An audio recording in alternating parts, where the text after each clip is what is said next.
Hello watch enthusiasts. Now today I'd like to talk about my favourite watches in the Seiko line.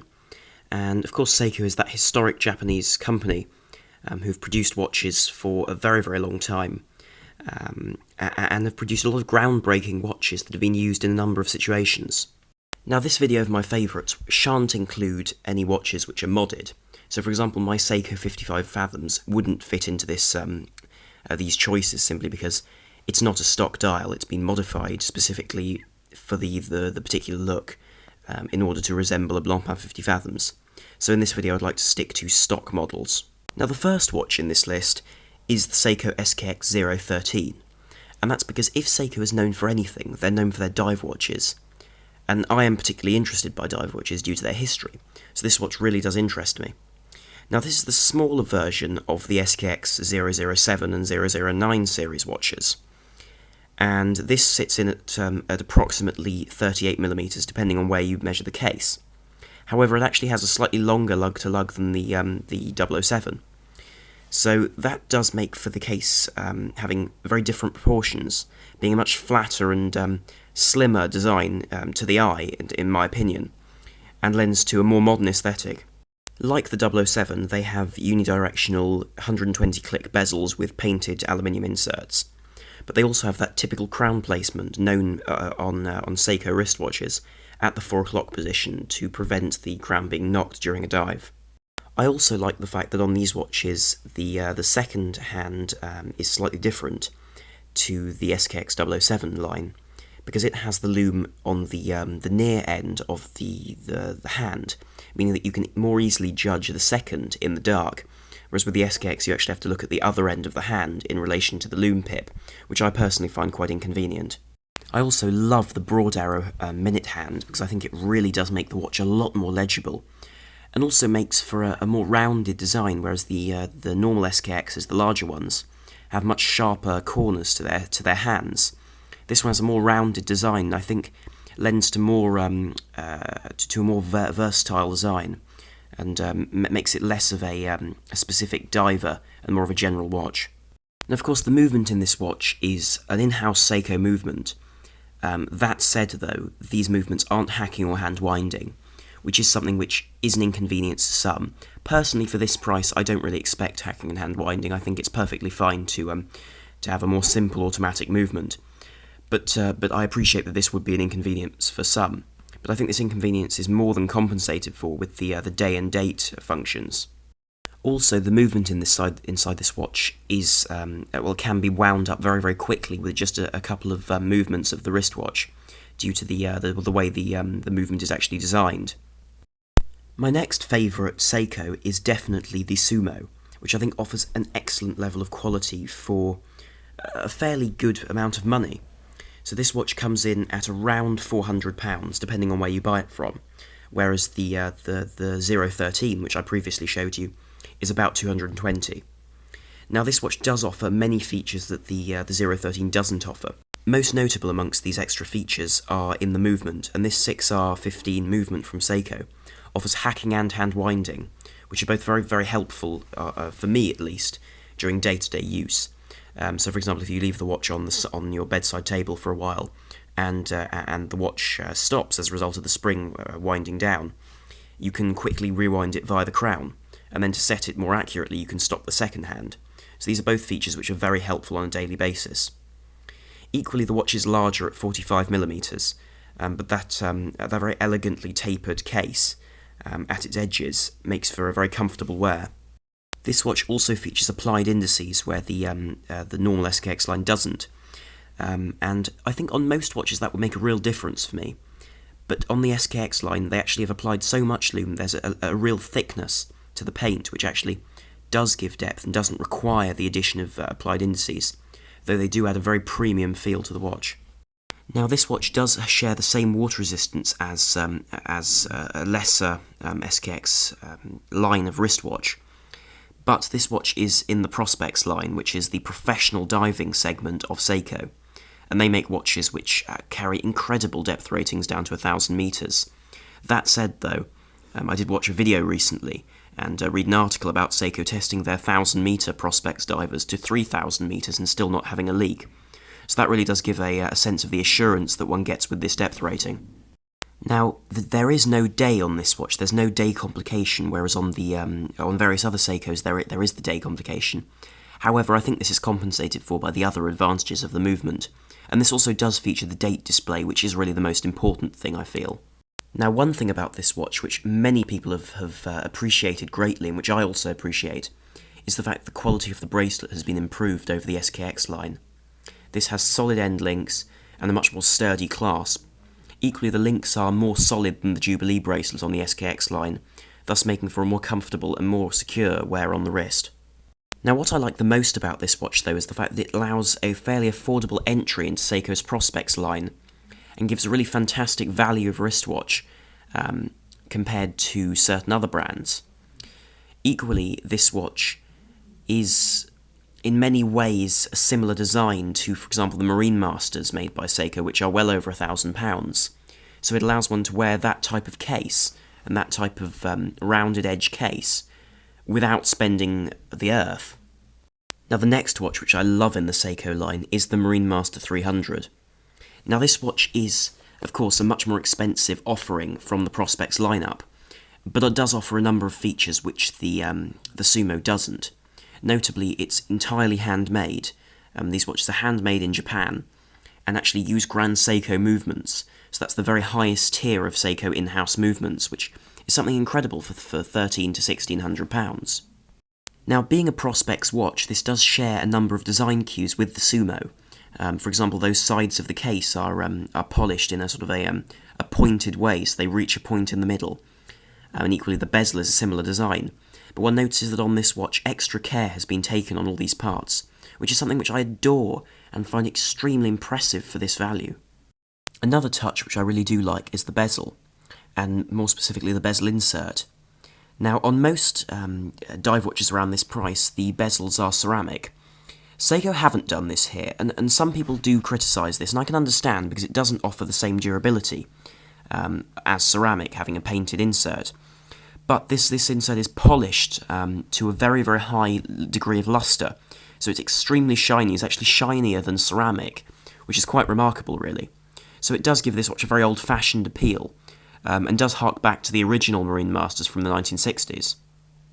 The loom on this watch is also hand-applied, which means that the whole, all the loom points on the dial and on the hands appear slightly uneven, which adds a certain character, in my opinion, to the watch.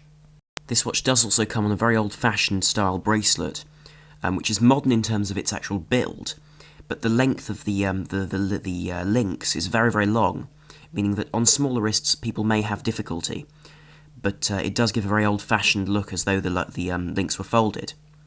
Equally, the clasp is very effective. It's ratcheting, so you can actually adjust it on the fly much more easily. Now, one lovely feature about this watch, and one really quite attractive touch, is the case is actually a monoblock case. So rather than being a two-part case where you can unscrew the case back to look at the movement, or to service the movement, here you actually have to take the front off the watch. Now, this was originally for water resistance, but even today it does mean that there are less points of entry for water, which is something which you do want on a dive watch. For these reasons, in my opinion, this watch is the most authentic dive watch from Seiko, which represents the brand the best. And this really is a watch which I would consider if I was planning on buying, for example, a Tudor Heritage Black Bay. I would consider this as a real competitor, as it actually offers very similar features, and in some ways better features. Now, some may be wondering why I haven't mentioned the Seiko Marine Master 600, which is the step above the 300, and offers a larger case at several millimetres larger, making it actually a very, very sizable watch, around the 46mm mark. But in my opinion, this watch doesn't take the same classic style as the 300, in that it has a GMT function and power reserve, and the spring drive movement, which are both, all three things which are fantastic in a watch. But I just think this watch hasn't had as much thought go into it. This, in my opinion, is that, for example, the hands, the hour and minute hands, are very, very similar, and so they could be confused during a dive quite easily. Equally, the way that the date wheel and date aperture isn't surrounded shows a certain lesser level of attention to detail in my personal opinion. Equally, I'm not too keen on the design of the second hand, which doesn't look like a traditional Marine Master hand. Most problematically, though, in my opinion, is the screw style of attachments between the lugs. Now, those aren't actually part of the end links, those are part of the case, in order to secure the bracelet more firmly to the actual watch, but this means that a lot of straps don't fit on the watch and look simply wrong. Now, in the dress segment, I feel that Seiko have made some impressive watches at their prices. For example, this Seiko Presage really does offer fantastic features. The SSA309J1, which is the name for this watch, is a watch made by Seiko, which is by their Presage section, which is their secondary segment in terms of dress watches to Grand Seiko, and offer watches of very, very high quality, but without paying the very high prices that Grand Seiko demand. Now, this watch comes in around the £500 mark, which is really very impressive considering the finishing of the case and the features it incorporates.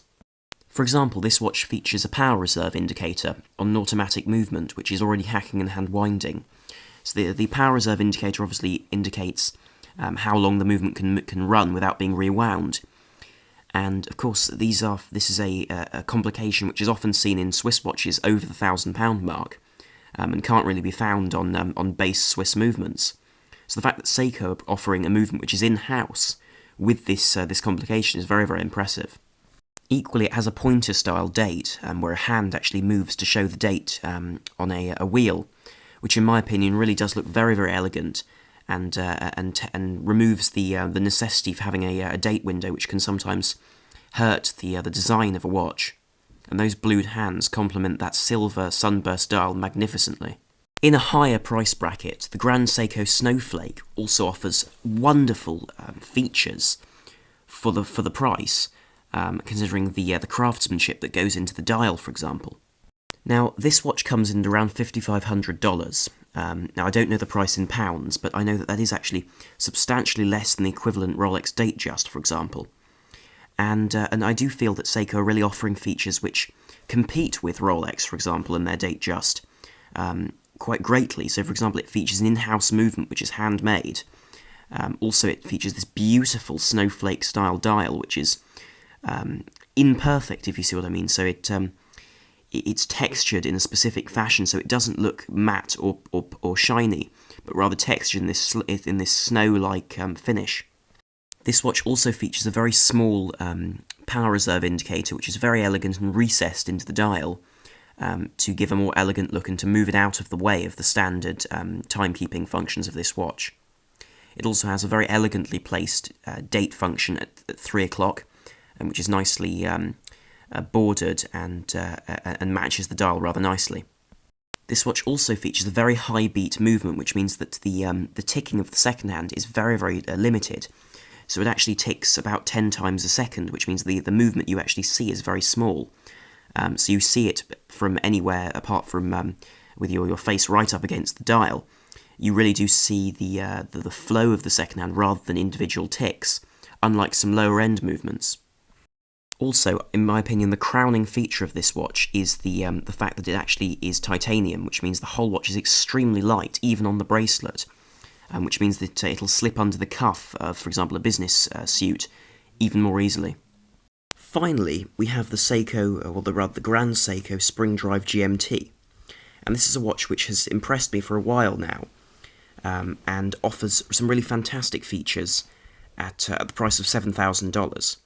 Now, that may seem like rather a lot, but actually it's offering rather a lot than its competitors in the GMT market, and also offers its functions in a very different way, in a way which will appeal to certain people who would rather a slightly more discreet wristwatch. Now, this watch offers a standard time and date function, but equally it offers a GMT hand and a power reserve, which are both very functional things for the modern businessman or traveller.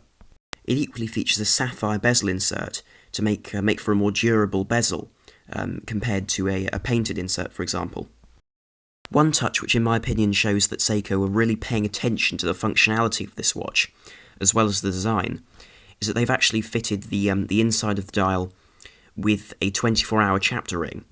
Now this allows one to actually track 3 time zones much more easily than, for example, another GMT watch which doesn't feature this, because it makes it more difficult to see where the GMT hand is if you're timing 3, whereas if you're only timing 2, you can quite clearly move the bezel to judge where the 24-hour hand is.